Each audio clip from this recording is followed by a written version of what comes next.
Thousands of U.S. military families say they're living in slum-like conditions on base. Today, senators questioned the heads of 4 branches of the military to demand better housing for military families.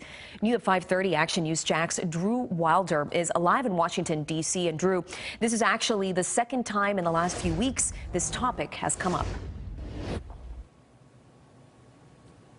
Yeah, that's right, it is, which shows a commitment to cleaning this mess up, a mess that senators say is getting worse every single day and one that stretches to every corner of our country.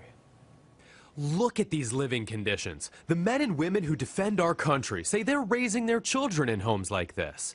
How did we get to this point where the chain of command felt that they were not empowered, expected, or morally obligated to help? In the late 90s, the military opened contracts with private housing companies near bases all over the country. Thousands of military families rent from these companies, and in a Senate Armed Services Committee hearing Thursday, the Secretary of the Army says these private companies are failing. In too many cases, it is clear the private housing companies failed to uphold their end of the bargain. Just a few weeks ago, we reported on the heads of 4 of these private companies who admitted they failed our military families. But today, Senator Thom Tillis showed us documents that he says the companies talked young military families into signing. And say, if you sign this non-disclosure agreement, there may be actually some sort of a bonus or a payment that you will be entitled to if you don't bring up what may be inadequate housing.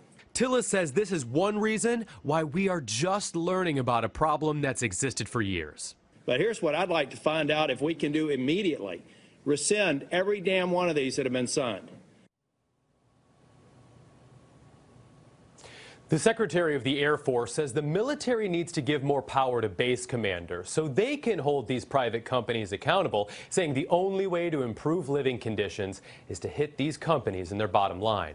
Reporting live in Washington, D.C., Drew Wilder, CBS 47 Action News Jack.